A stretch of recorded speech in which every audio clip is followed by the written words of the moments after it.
بسم الله الرحمن الرحيم. الحمد لله رب العالمين، والصلاة والسلام على سيدنا وعظيمنا وحبيب قلوبنا وشفيع نفوسنا أبي القاسم محمد اللهم صل على وعلى أهل بيته الطيبين الطاهرين وأصحابه الغر الميامين. الحمد لله الذي جعلنا من المتمسكين بولاية سيدي ومولاي علي بن أبي طالب. اللهم صل على محمد. الحمد لله الذي هدانا لهذا وما كنا لنهتدي لولا أن هدانا الله. أما بعد، يقول الله في كتابه الكريم: بسم الله الرحمن الرحيم: ولا تصلي على أحد منهم مات أبدا ولا تقم على قبره إنهم كفروا بالله ورسوله وماتوا وهم فاسقون. The first of our salawat in honor of Rasulullah Muhammad sallallahu alayhi wa sallam.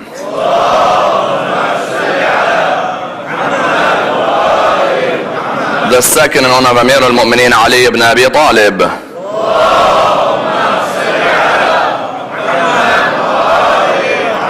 The third with your loudest voices in honor of the Imam of our time, Imam Sahib al-Asr wal-Zaman.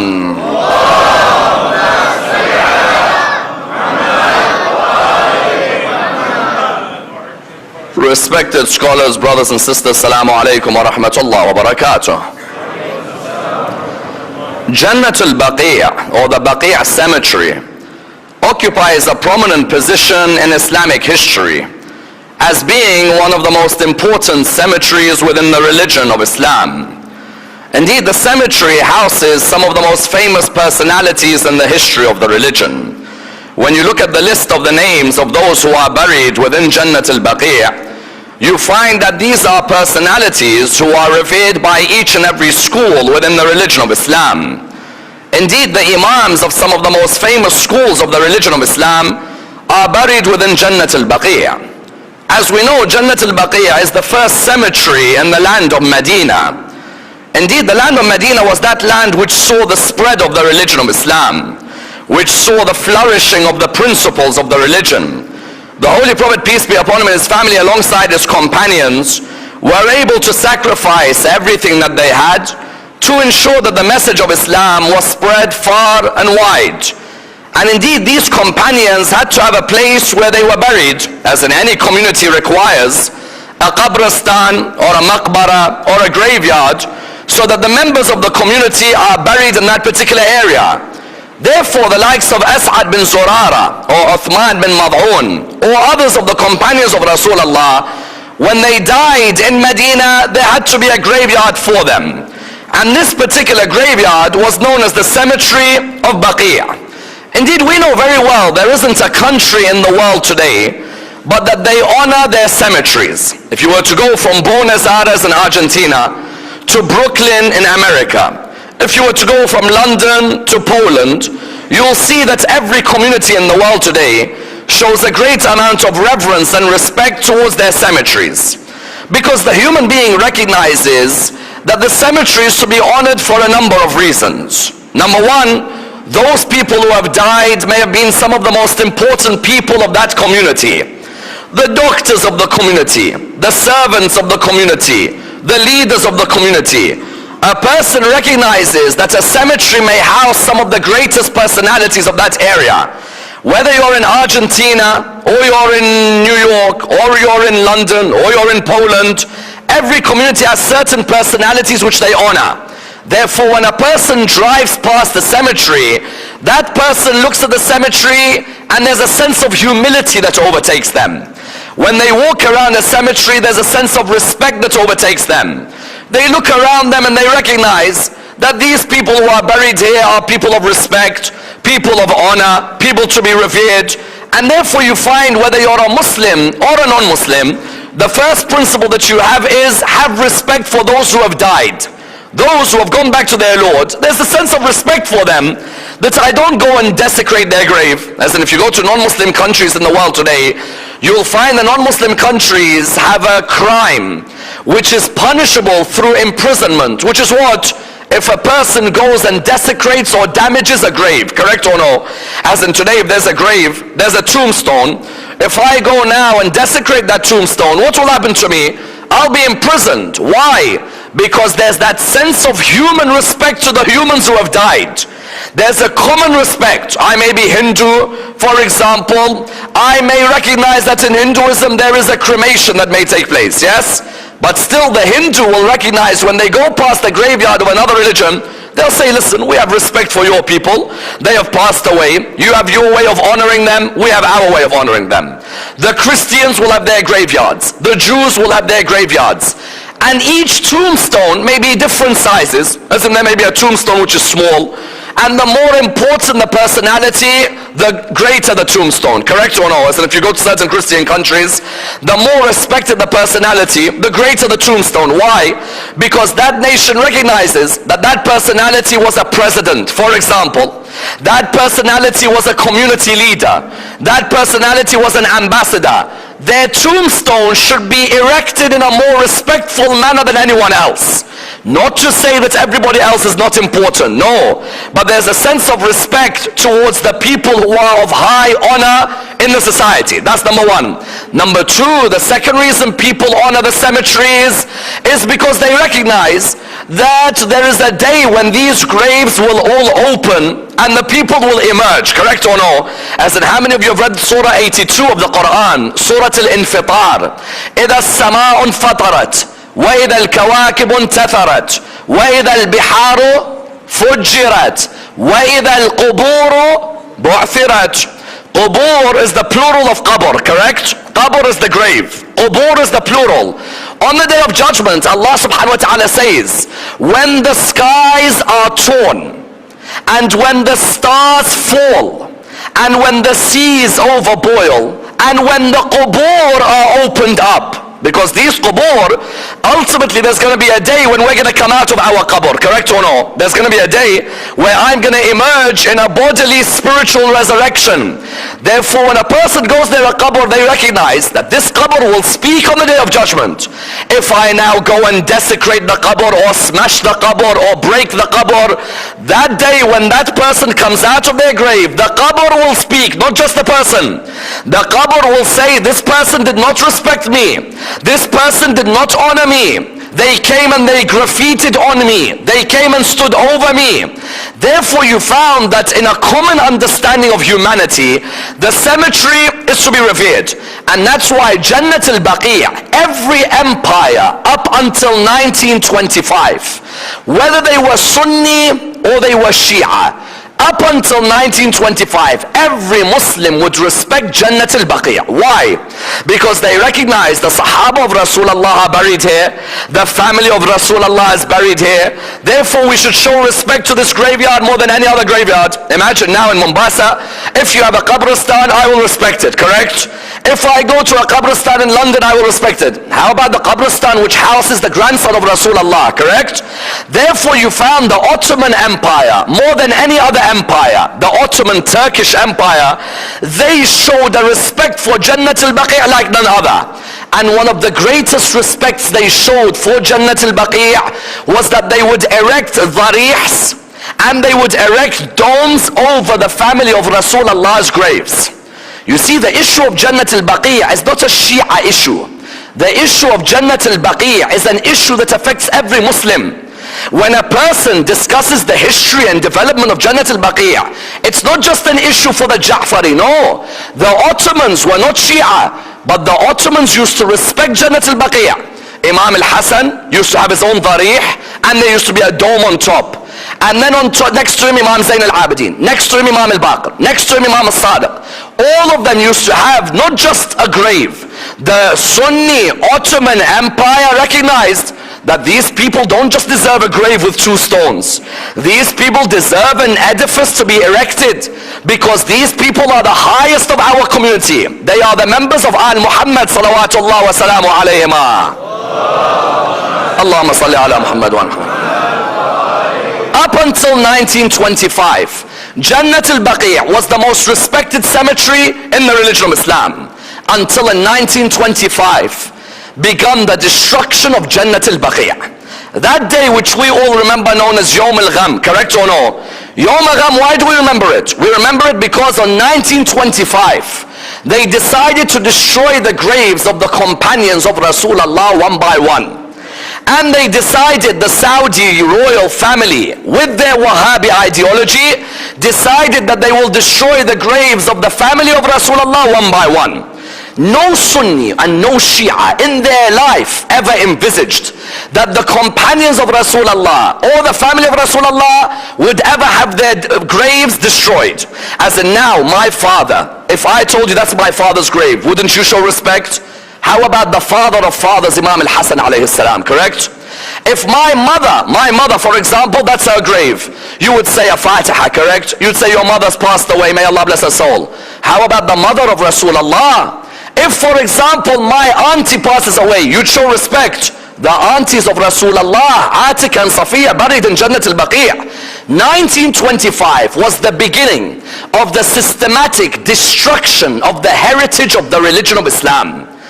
After 1925, the amount of destruction that's taken place has been phenomenal.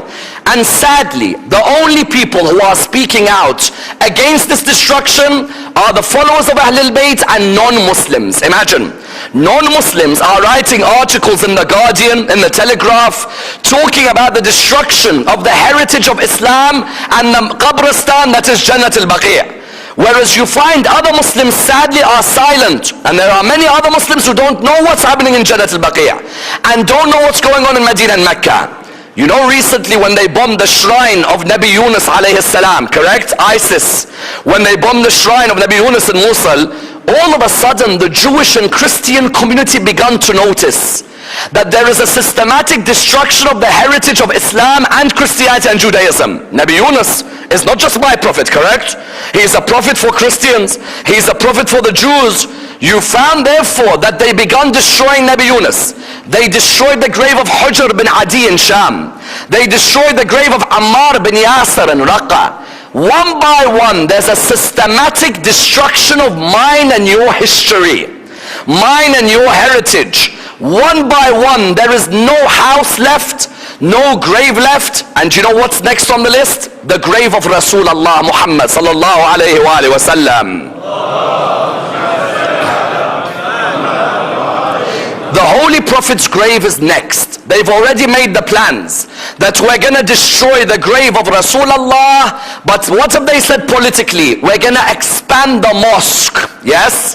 There is a reason why they want to destroy the grave of Rasulullah. And I will come to this reason in the middle of my analysis, inshallah, tonight about Jannat al-Baqi'. Therefore, let's examine this issue of the history and development of Jannat al-Baqi' in order that we're able to understand the history and contemporary effects of this discussion. Number one, did Rasulullah order us to visit the Qabristan or no? And what were the benefits of visiting the Qabristan in our life? Number two, are women allowed to go to the Qabristan or not? And what is the opinions of the ulama of Ahlul Bayt? Number three, what was the first cemetery in Mecca which was built by the Muslims? And which great personalities are buried there? Number four, why did Rasulullah build Jannat al-Baqi'? And why did Muawiyah expand Jannat al-Baqi' to look after his cousin? Number five, what are the verses which are used against us, which say that you shouldn't stand by a grave, nor should you do tawassul, because the dead cannot reply? And how do we reply to these verses? Number six, why do they want to destroy the grave of Rasulullah, and whose names are written near him that they want to get rid of quickly? Number seven, and of the utmost importance, how did Ahlul Bayt explain the importance of making sure that we do not neglect their graveyards? And which of the Imams of Ahlul Bayt, when he reached Karbala, thought he'd be able to help his father? But Baqi' still remembers what he had to see his father go through. Let's examine in order that we dissect this topic in complete depth. The Holy Prophet, peace be upon him, and his family encouraged each and every one of us to visit the Qabristan, Today, our families may go to the Qabristan once every week, correct? There are others who may go twice every week. Some of us may become lazy. We may turn around and say, what's the need for me to go to the graveyard? As in, I just want to stay at home. I'll read a Fatiha from my house. The Holy Prophet on the contrary said, no. The right of a believer over his fellow brother is that they go to visit their grave.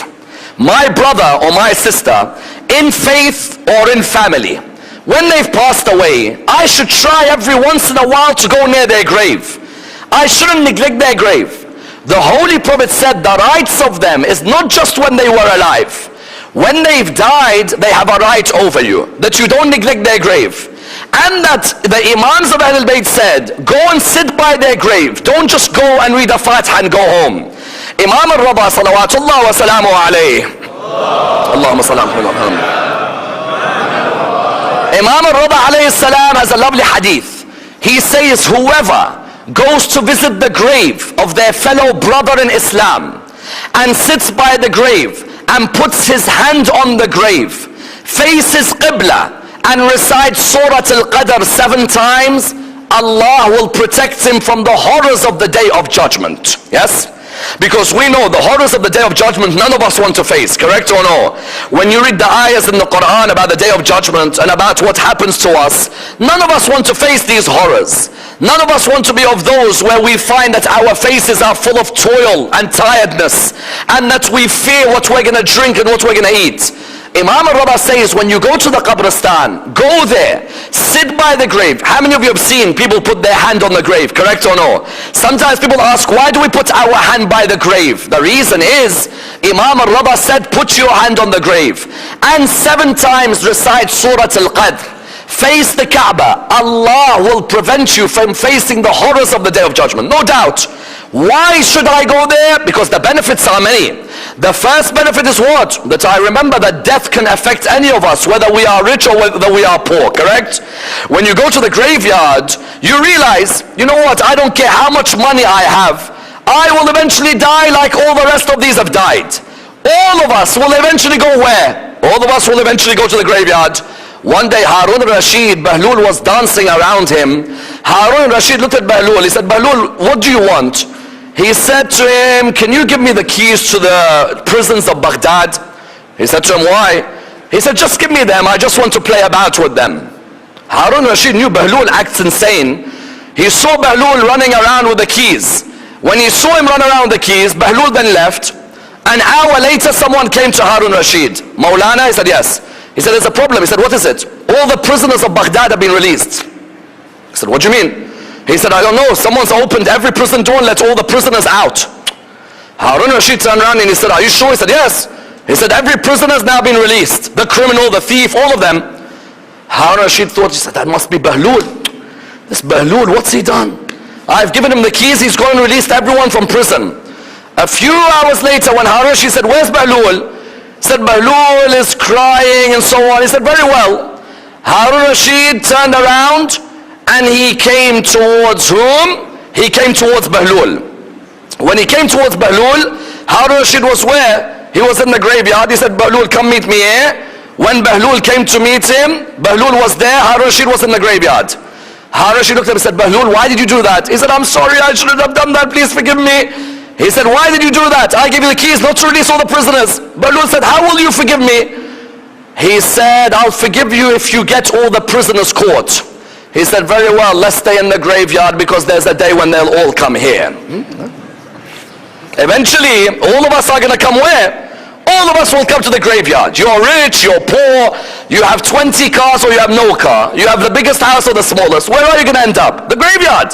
The first reason you go to the graveyard is what? The family. Second is to remind yourself death will come at any second. The third is what? So then I reflect if death is going to come any second. What have I given to the religion of Islam? What do I mean? Alexander the Great walks past the graveyard. When he walks past the graveyard, he looks at the tombstones on the graveyard. He sees this one is 3 years old, this one is 5 years old, this one's 3 years old, this one's 4 years old. He comes to the head of the graveyard. He says, Salaam alaikum, alaikum salam. He says to him, excuse me, can I ask you a question? He said, yes. He said, you have a lot of kids who die here? He said, no. He said, everyone on their tombstone is 3 and 4. He said, yes, you're right. He said, so you must have lots of children who die. He said, no. He said, then why are they all 3, 4, 5, 3, 4, 6, 5? He said, we don't write how many years they lived. We write how many years they truly served Allah subhanahu wa ta'ala. There are many of us who have lived and lived. Not once have we tried to serve Allah subhanahu wa ta'ala. There are some 50 years he lives on this earth, no hajj, no ziyarah, laziness to the embodiment of laziness. When I go to the graveyard, I realize how many years is going to be written on my tombstone is not the number of years I've lived. It should be the number of years I've served Allah subhanahu wa ta'ala. That's the real meaning of life. Therefore you found men and women would go to the graveyard. Rasulullah would encourage, let the men go and the women. Someone says, but I thought women can't go to the graveyard. This is a cultural issue, not religious. Some cultures, sometimes our cultures blind us, correct or no? Some cultures say to the woman, you can't go. No. Then how did Fatima al-Zahra go to visit her father, correct? Or how did Fatima al-Zahra go to Jannat al-Baqi'? If woman can't go to the graveyard, how did Bibi Fatima go, for example, to Jannat al-Baqi' or go to visit her uncle Hamza? A woman is allowed to go to a graveyard. Yes, there may be certain fiqhi issues which may emerge on certain times, but otherwise a woman can go. Some say, what if a woman wants to go to Karbala, to the grave of Abu Abdullah? Can she? Yes, she can. How is it that so many women perform ziyarah then? If women can't go to a graveyard, so what, they go and visit 120 shuhada of Karbala and one day they're allowed, but the local graveyard they can't go? A woman can go, there's no problem. Ahl al-Bayt used to encourage, let the men, let the woman, let them all go towards the graveyards. And that's why Rasulullah, when he was in Mecca, he needed to build a qabristan for the Meccan community. There had to be a maqbara built. The first graveyard built in Islam was Jannat al-Mu'alla. Do you know how many people go to Hajj and go to Umrah? They know more about Jannat al-Baqi' than Jannat al-Mu'alla. Jannat al-Mu'alla is the first graveyard in Islamic history. And it was the graveyard where? In Mecca. That graveyard, unfortunately, every grave in it has been destroyed. If I were to ask all of you to go to Wikipedia tonight, yes? Go to Wikipedia. Type Jannat al-Mu'alla on Wikipedia. Do you know what's written? Size, yes? And status. All of it is written private, secure, private, secure. They don't allow you to know who's buried in Jannat al-Mu'alla. On Wikipedia they put a whole stalemate on Jannat al-Mu'alla. Jannat al-Mu'alla was the first graveyard in Islam. Do you know who's buried in Jannat al-Mu'alla? The backbones of the religion of Islam. The pillars of the religion of Islam. The people who gave everything away. Do you know who? Abu Talib is buried in Jannat al-Mu'alla. That pillar of the religion who until today is the scourge of the Wahhabi school, correct? They go crazy when they hear us praise Abu Talib, correct or no? Abu Talib, the man who gave his valley to Rasulullah when Rasulullah had no other valley. Abu Talib who gave a son like Ja'far and a son like Ali. Abu Talib who him and his wife brought up Rasulullah. Abu Talib is buried in Jannat al-Mu'alla. They destroyed his grave. His grave used to have a dharih, used to have a dome. They came and destroyed the whole grave of Abu Talib. They said the man died as a kafir. No need to respect a kafir. Yes, that's number one. Number two, who's buried in Jannat al-Mu'alla? Bibi Khadija alayhi salam. Bibi Khadija, whose wealth allowed Islam to spread, correct? Bibi Khadija, who would eat plants so that Rasulullah and his family would eat the best of food. Bibi Khadija dies where? She dies in a state of poverty. And she's buried in Jannat al-Mu'alla. They destroyed her grave. Amina, the mother of Rasulullah, where's she buried? Jannat al-Mu'alla. They destroyed her grave. You find the grandfather of Rasulullah and his great-grandfathers, Abdul Muttalib, the man who answered when the Quran said, Alam tara kayfa fa'ala rabbuka bi ashabil fil. Abdul Muttalib who said the house has its protector. Yes, that's Abdul Muttalib is buried there. They destroyed his graveyard as well. Why did they destroy? They said because you people, when you come to these people's graveyards, you commit shirk. Say, how do I commit shirk?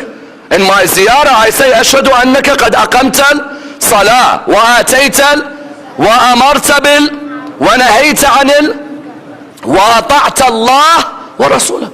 How am I committing shirk? When I come to send my salams, I swear that you established salah, you gave zakat, you enjoined the good, you forbid the evil, you obeyed Allah. How is that shirk? If I'm saying I swear you obeyed Allah, how is that shirk? They say you can't come and use these people in Jannat al-Mu'alla for wasila. You can't. We say why? Say because you're not allowed to use someone to get to Allah subhanahu wa ta'ala. Quran Surah 5 verse 35. Ya ayyuhalladhina amanu taqullaha wabtaghu ilayhi alwasila. O you who believe, be conscious of Allah and seek a wasila to reach Allah. As in those of you who are in debates about tawassul, this is the best ayah for tawassul. O you who believe, be conscious of Allah and seek a wasila to reach Him. My Lord is telling me to be conscious of Him and to find a wasila. What better wasila can I go through than Sayyidah Khadija alayhi salam, correct? What better wasila than Abu Talib? They say no, but these people have died. You can only use wasila for those who are living. Okay. Does not the Quran say وَلَا تَحْسَبَنَّ الَّذِينَ قُتِلُوا فِي سَبِيلِ اللَّهِ أَمْوَاتًا بَلْ أَحْيَاءً. Do not count those who have died in the way of Allah as being dead. Rather they are alive. Tell me, did anyone die in the way of Allah like Sayyidah Khadija alayhi salam or no? Did anyone die in the way of Allah like Abdul Muttalib or no? Every time they throw an ayah at you, you can throw an ayah back. One of them came to me when I was there. He said to me, what's this, you Shia? All you ever do is come near these graves and you want to build them and you commit shirk. I said, how am I committed shirk? They said, you can only ask Allah. I said, why does Yusuf not ask Allah when he needs to cure his dad's eyesight? Yaqub, when he was blind, how was he cured?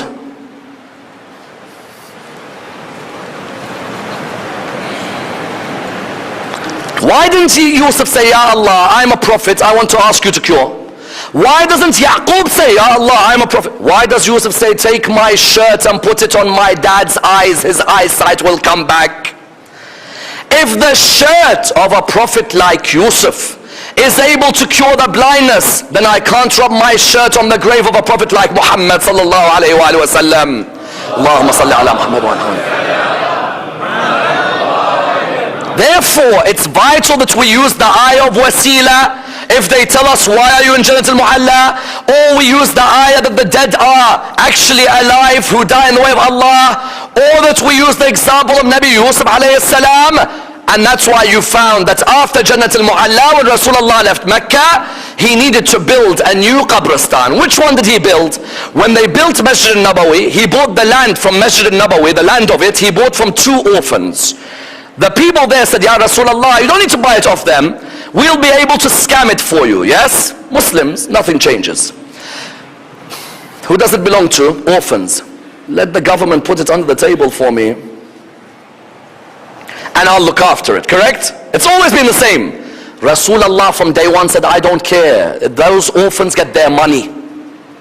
Don't tell me you've got people in the government who can look after my land. The orphan, I want him to get his money. He bought the piece of land, and outside of Masjid al-Nabawi there was a big area of trees. The trees used to be called the Lyceum Shawi tree. In Arabic they used to call the area Baqi' al-Gharqad. Yes? The Gharqad tree was a Lyceum Shawi tree. It was a big piece of land. Rasulullah straight away said, let's build a Qabristan here. And the Qabristan has to be in the middle of the city. Please understand this point. Islamic architecture, there's a law. A Qabristan cannot be on the outskirts of a city. It has to be in the middle. Why? Because every day on your way to work, you remember where you'll eventually end up. Islam is the only religion where it has laws of architecture, where a Qabristan has to be on the middle of the city. You cannot have a Qabristan on the outskirts. If you do, you see many of the countries in the world today, have you noticed? When you ask them in the Western world, where's the graveyard? They say it's about an hour away. Why? Why don't you put a graveyard right next to 5th Avenue, Central Park in Manhattan? Why don't you put a graveyard right next to Hyde Park in London, correct? Why don't you put a graveyard in the middle of the Champs-Élysées in Paris, yes? Baba, I want to go Champs-Élysées, I want to go Louis Vuitton and Chanel, you want to remind me of death? I want to go and enjoy myself, I want to go to the Rolex store, I want to go to Audemars Piguet, get myself a lovely watch. You want to turn around to me and you want to say to me, graveyard? Baba, forget graveyard, show me dunya, I want to enjoy more of dunya. Habibi, no one said don't enjoy dunya. Enjoy dunya, but try every once in a while to remember akhirah. Rasulullah ordered Jannat al-Baqi' to be built. They cut down the trees, and there were still some trees which were there, and they decided that they were going to build what? They were going to build that graveyard. The first person to be buried of the Ansar was As'ad bin Zurara. As'ad bin Zurara was one of the Ansar of Medina who had invited Rasulullah from Mecca to Medina. He got buried there.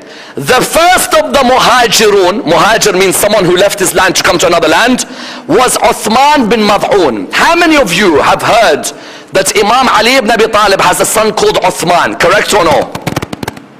Many people come to me and they ask me, why does Imam Ali ibn Abi Talib have a son called Uthman? Imam Ali ibn Abi Talib was asked, why do you have a son called Uthman? He replied, I named him after Uthman bin Mad'un. Uthman bin Mad'un was the 14th convert to the religion of Islam. He was the first of the Muhajirun to die, and the first of the Ansar was As'ad bin Zurara. The first child of Rasulullah, narrations differ as to who the first child was who died there, but you find Ruqayya, the daughter of Rasulullah, she was buried there, and then the Muslims all had their qabristan. Do you know over 7,000 companions of Rasulullah are buried in Jannat al-Baqi'? 7,000, because you know when you have Badr, Uhud, Khandaq, Khaybar, these battles have many shuhada. Some of the shuhada remain where they were killed. Other shuhada would be brought where? To Jannat al-Baqi'. Rasulullah himself would love to go to Jannat al-Baqi'. Aisha narrates, the wife of Rasulullah, she says one day in the middle of the night he left. I was wondering where's he going, so I thought let me go and spy on him. Let me go and spy to see where he's going. Yes, because naturally you would want to spy on Rasulullah. So she said that I followed Rasulullah. As I followed him, I saw that he was near the graveyard of Baqi'. He was standing by the graveyard of Baqi' and he was reciting a ziyarah. What was he saying? He was sending his salams on the people of Baqi'. And he was saying that we will be joining you very soon. May Allah forgive you. Yes? Rasulullah wouldn't just go to Baqi', he'd recite a ziyarah. He'd make sure that he stands there. And he'd always love to go towards Jannat al-Baqi'. Therefore, Rasulullah, when he did this, every famous companion of Rasulullah, when they died, where would they be taken? They'd be taken to Jannat al-Baqi'. Like who? For example, you find the grandson of Rasulullah would be buried in Jannat al-Baqi'. Yes? Imam al-Hasan would be buried there. You find, for example, Abdullah bin Ja'far, husband of Bibi Zainab, buried in Jannat al-Baqi'. Rasulullah's auntie Atika and Safiya, they would be buried where? They'd be buried in Jannat al-Baqi'. You'd find, for example, Rasulullah's uncles, Jannat al-Baqi', daughters, Jannat al-Baqi'. Each of the people would be honored to go and be buried in Jannat al-Baqi'. And that's why you find when the followers of Ahlul Bayt go to Jannat al-Baqi'. Why? Because they recognize the heritage of Islam is there. Question: then why did they destroy Baqi'? What's their problem? The problem is that they say the Quran says you can't pray near a grave, nor can you stand by a grave, nor can you make a zari on top of a grave. Please understand their points, because you know they use the Quran when they put their arguments. The first argument they put is what? And please listen to the ayah. They use Surah 9 verse 84. I want everyone to focus on this ayah.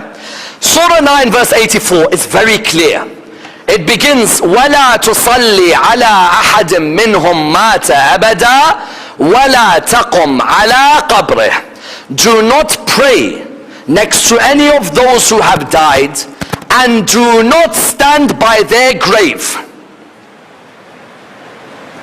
Strong ayah, huh? What do we do when we go to Baqi'? We want to pray there, don't we? And we want to stand by the grave of Imam al-Hasan, for example. Correct or no? What do we do when we go Karbala? You stand by the grave and you want to pray, correct?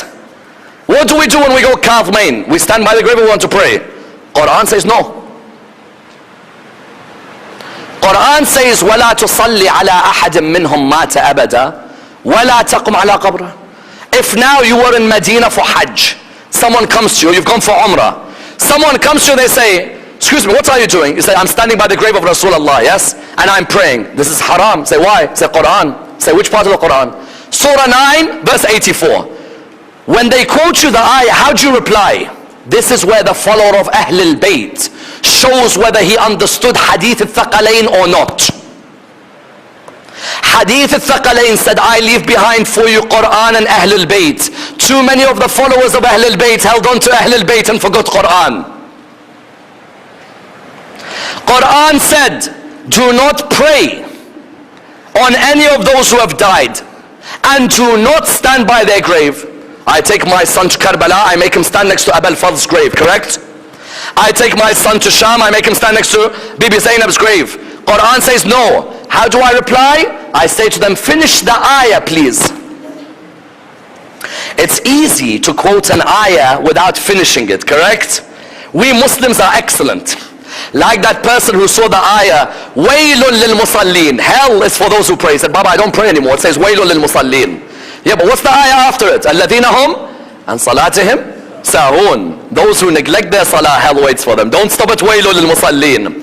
Likewise here the ayah says what? وَلَا تُصَلِّ عَلَىٰ أَحَدٍ مِّنْهُمْ مَاتَ أَبَدًا وَلَا تَقُمْ عَلَىٰ قَبْرِهِ إِنَّهُمْ كَفَرُوا بِاللَّهِ وَرَسُولِهِ وَمَاتُوا وَهُمْ فَاسِقُونَ. Do not stand by those who have died, nor should you stand by their grave, because they disbelieved in Allah, disbelieved in His Prophet, and they were open transgressors. I ask you one question, did Imam al-Hasan disbelieve in Rasulullah? Did Imam Zayn al-Abidin disbelieve in Rasulullah? Imam al-Baqir disbelieved in Rasulullah? Imam al-Sadiq disbelieved in Rasulullah? When you quote me an ayah, don't stop in the middle, otherwise I'll come back with destruction with the Quran, yes? That's number one. Number two, they say, but you can't put a zari. I can understand. And I respect this, by the way. I respect this. We go to Saudi Arabia. Alhamdulillah, we're getting visas for Hajj and Umrah. Please try and be logical on this as well, yes? We get visas for Hajj and Umrah. They say no zaris. You can come to Jannat al-Baqiyah. You know, we go after Fajr. Those of you who've been to Hajj, you know, after Fajr you could go to Jannat al-Baqiyah. And when? After Asr. You go there, they allow you to come and do the salams, correct or no? But they say to you, zaris and domes, these things you're not allowed. What's the best reply? The best reply is to say, number one, Quran said Ashab al-Kahf, that there should be a zari and a mosque erected over them, correct or no? The companions of the cave, when they went back to the cave, one group of the people said what? Ibnu alayhim bunyanan, build over them a zari. The other group, قال الذين غلبوا على أمرهم لنتخذن عليهم مسجدا. The group who became victorious in the affair said, let's build a mosque on top of Ashab al-Kahf. Did Allah say that's bid'ah? Did Allah say it's shirk? Did Allah in any ayah on Ashab al-Kahf say it's haram? No. There is no harm building a mosque where people are buried. Someone says, but you might commit shirk. Habibi, then how do you pray in Masjid al-Nabawi when you're facing Qibla? Rasulullah is there, correct or no? If now I see the Wahhabi Imam in Masjid al-Nabawi, when he is leading Salah, the people praying behind him, if you're facing Qibla, Rasulullah is there. How do I know you're not praying to Rasulullah, Abu Bakr and Umar? Because you say to me, brother, my niyyah is to Allah. Habibi, my niyyah is to Allah when I'm in Jannat al-Baqiyah as well. The same way in Masjid al-Haram is Allah's house. Do you agree? The Kaaba. When I pray to the Kaaba, yes, am I committing shirk? No, I'm not. I'm praying to Allah. Next to the Kaaba there are 70 prophets next to the Kaaba. How many? 70. If you don't get a slot by the other side and you have to pray behind Hajar Ismail, can't I come to you and say shirk, mushrik? You're like, what do you mean mushrik? Why are you praying to Prophet Ismail? Brother, I'm not praying to Prophet Ismail, I'm praying to Allah. How comes you can say that you're praying to Allah, but when I want to say I'm a mushrik? Correct? Further than that, Ahl al-Bayt alayhim as-salam were the ones who built zaris, not us. Imam al-Sadiq, Imam Zayn al-Abidin, all of them would try and make sure a box or a sanduq or a dharih was to be placed on top of the grave of the Imams. Imam Ali ibn Abi Talib, a dharih was placed on top of him in the time of Imam al-Sadiq. Imam al-Hussein, they placed a dharih on top of his grave. It's not a cultural issue, the dharih. It is from the Imams of Al Muhammad. They're the ones who said, place a dharih. Why? It makes no difference to Aba Abdullah if there's a dharih on top of him or no. but there's a sense of respect and closeness. And that's why the Sunnis and the Shia throughout the world build darihs for their imams. Someone says, what do you mean? You know in Kadhmain in Baghdad, yes, in Baghdad, there are 3 imams buried. 2 Sunni imams, 1 Shia or 2 Shia, and all of them have darihs on top of them.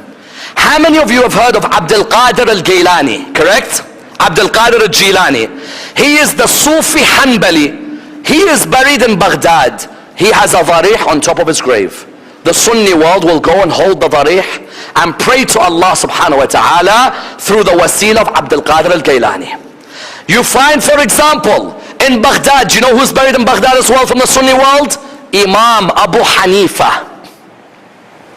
You know our Sunni brothers have 4 imams, correct? Imam Abu Hanifa, Imam Malik, Imam al-Shafi'i, and Imam Ahmad bin Hanbal. Imam Abu Hanifa is buried in Baghdad, not far from Imam al-Kadhim, across the bridge, across the river, yes? He has a darih and he has a dome. In the Sunni world, there was never a problem with darihs. Even if you go to Egypt, I don't know how many of you have been to Cairo, there is the grave of Imam al-Hussein, they say, where Imam al-Hussein's head was in Cairo. There's a darih. The Sayyidah Zainab, they say she's buried in Cairo. There's a darih. Sayyidah Nafisa, granddaughter of Ahl al-Bayt, buried in Cairo. There is a darih. The Sunni and Shia world never used to have a problem with darihs. They used to always say the people buried in there are a wasila to Allah subhanahu wa ta'ala. The only people who have a problem with this is the Wahhabis. That's it. The Wahhabi Salafis the only. Other than them, no one has a problem. And that's why you find that in not just Jannat al-Baqiyah, they destroyed Jannat al-Baqiyah. They destroyed the house of Hamza, uncle of Rasulullah. They destroyed the house of whom? Imam Zayn al-Abidin. They destroyed the mosque of Imam Ali ibn Abi Talib. They destroyed the mosque of Fatima al-Zahra. They destroyed the house of Salman al-Farisi. They destroyed the house of Abu Bakr, the first Khalifa. They've destroyed the grave of Hawa, the wife of Adam alayhi salam. They have not left anywhere, and I'm telling you, do you know who's next? Rasulullah. Do you know why? Not just because of Rasulullah, but because in the mosque of Rasulullah are the names of the 12 Imams of Al Muhammad salawatullah wa salamu alayhima.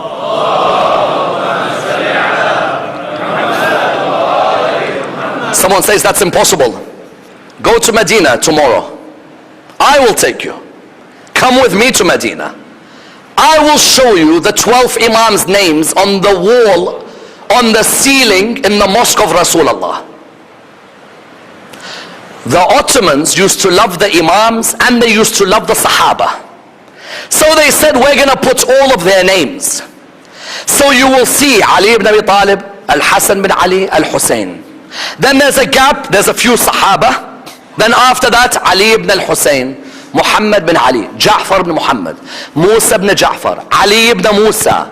Then there's another gap, Muhammad bin Ali, Ali ibn Muhammad, Al-Hassan bin Ali. Then in 2002, I remember until today, next to Hassan bin Ali, it was written, Muhammad al-Mahdi living,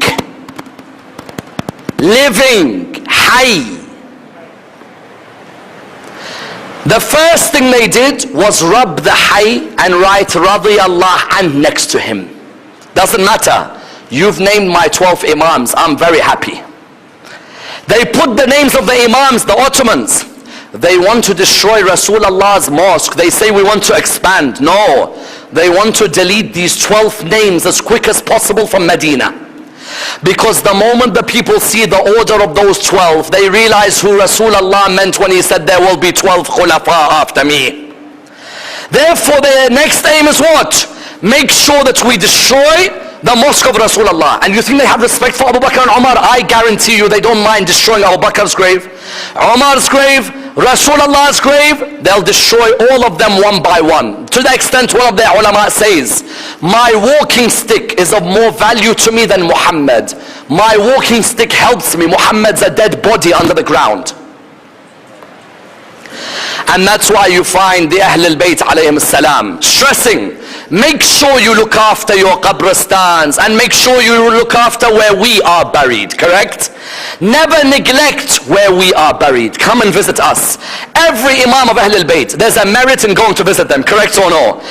You look at, for example, visiting Amir al-Mu'mineen. That person is forgiven on the day of judgment. You look, for example, at visiting Imam al-Rida alayhi salam, correct?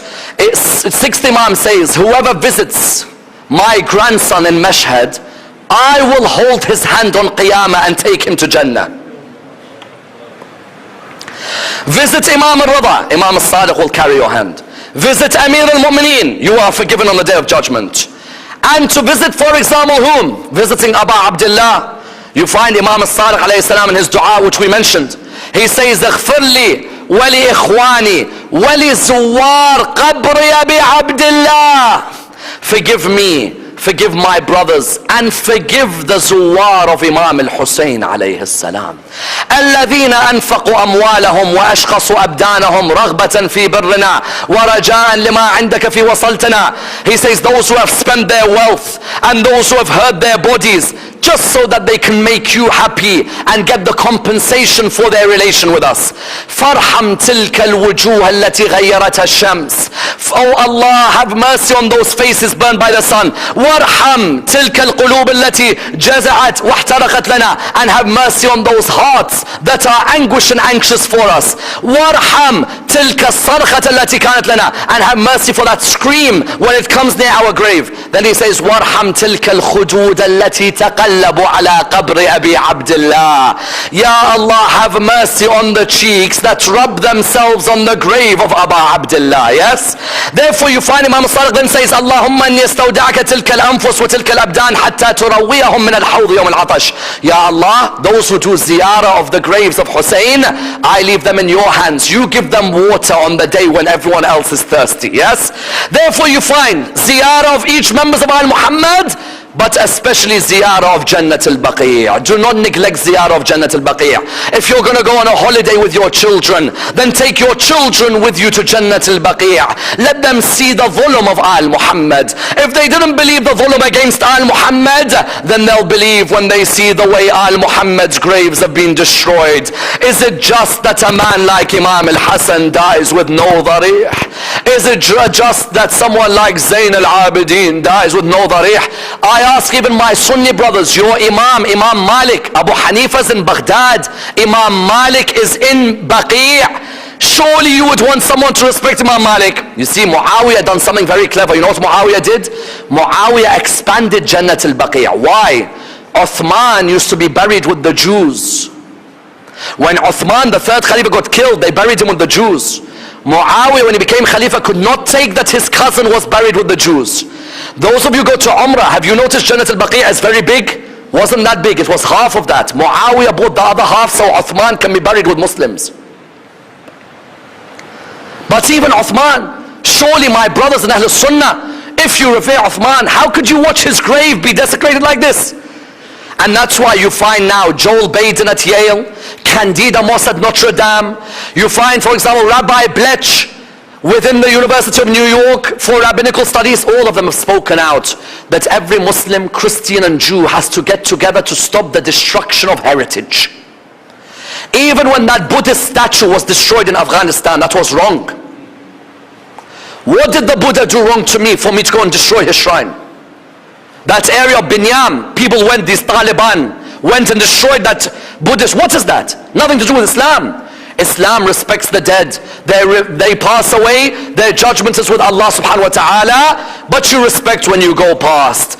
And that's why the tragedy of tragedies is when you look at that Baqi' cemetery, yes, and you look at who's buried within there, and you remember them one by one. Wallah, those of you who've stood at Jannat al-Baqi', I'm sure you felt the tears as they trickled down your cheeks. When you walk in and to your left you see al-Baneen alone.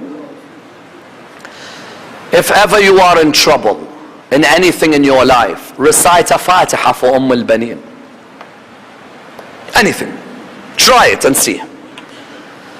Do you think Allah would not reward the lady that gave Abbas to Hussein?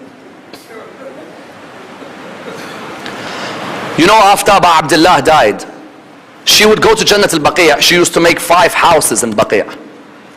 How many? al-Baneen gave 4 sons to Hussein, but she makes 5 houses.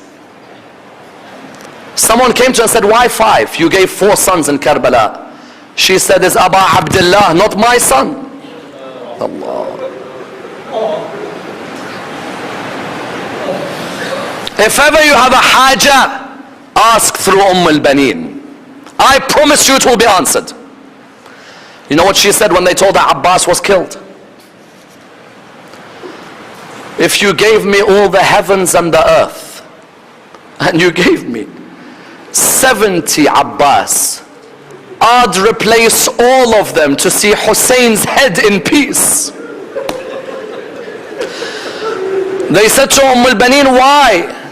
She replied by saying, Hussein's mother. Allahu Akbar. That al-Baneen who was buried there gave her sons, but she said, Aba Abdullah is my son the way Zahra took Abbas as hers. Al-Baneen buried there. Then who do you go to? Then you stand by Imam al-Hasan. May Allah allow you to stand by the grave of Imam al-Hasan. When Imam al-Hasan was dying, you know, he had vomited out the liver because of the poison. The only Imam of Ahlul Bayt to die the same night. Every Imam of Ahlul Bayt a day later. Imam al-Hasan the same night the poison killed him. He vomited out the liver, the bowl was in front of him. Aba Abdullah began to cry. Aba Abdullah heard Zainab coming near the door. He covered the bowl straight away. Imam al-Hasan began to cry. Aba Abdullah said to him, why do you cry? He said, Hussein, if you want to cover this bowl from Zainab, how about the bowl with your head in it in Sham?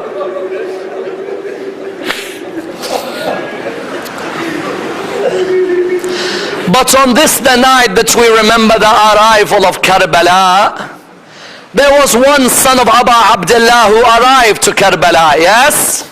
Thinking he'd be able to help his father. But his illness didn't allow him to stand with his father.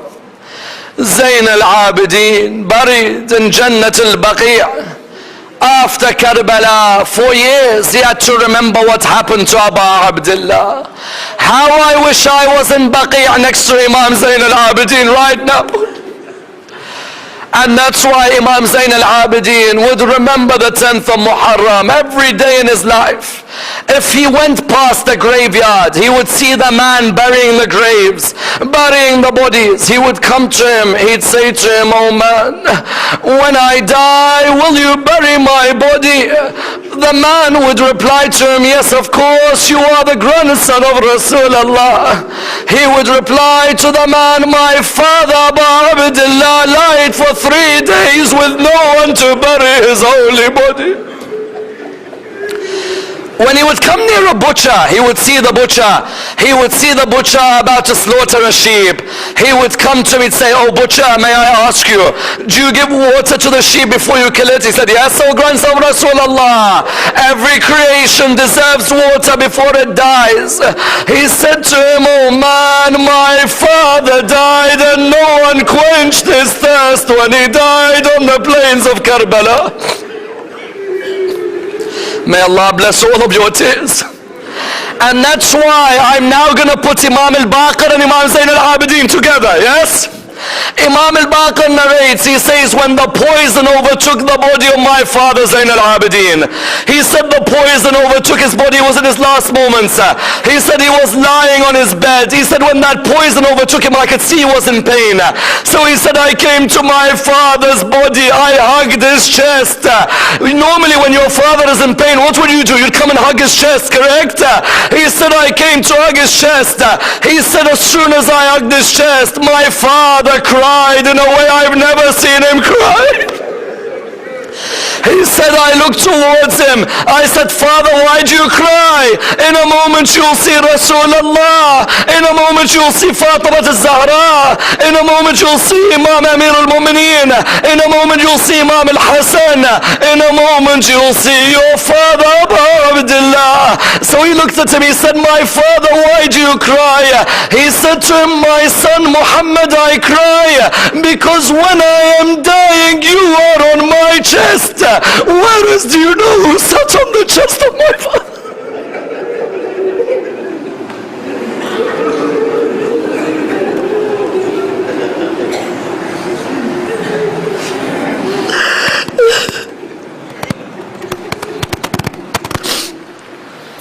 Whereas, do you know who sat on the chest of my father? Aba Abdullah.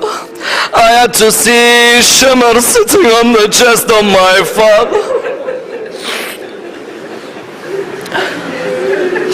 Imam al-Baqir then continues, he says, when I came to do the ghusl of my father, I saw a mark I knew would be there. But then I saw another mark I never thought 35 years after Karbala it would be there.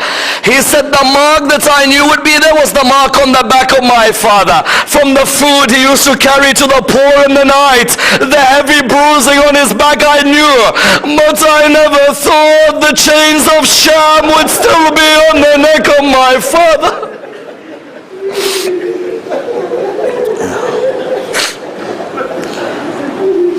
إنا لله وإنا إليه راجعون وسيعلم الذين ظلموا أي منقلب ينقلبون واللعنة الدائمة على القوم الظالمين. We pray to Allah subhanahu wa ta'ala to restore the greatness of Jannat al-Baqi'. Ya Allah, allow us to be amongst the visitors of Jannat al-Baqi'. Ya Allah, allow us to protect the heritage of Imam al-Hasan alayhi salam, Imam Zayd al-Abidin alayhi salam, Imam al-Baqir and Imam al-Sadiq alayhi salam. Ya Allah, allow us to perform the ziyarah of Rasulullah sallallahu alayhi wa alayhi. Ya Allah, we ask you to allow us to see the grave of Fatima al-Zahra alayhi salam. Ya Allah, allow us to be amongst those who protect Jannat al-Mu'alla in the land of Mecca. Ya Allah, protect our shrines, especially the shrines in Samarra. Ya Allah, protect them and protect Imam al-Hadi and Imam al-Askari's graves. We pray to Allah subhanahu wa ta'ala with the Surah al-Fatiha, but before it the loudest of your salawat.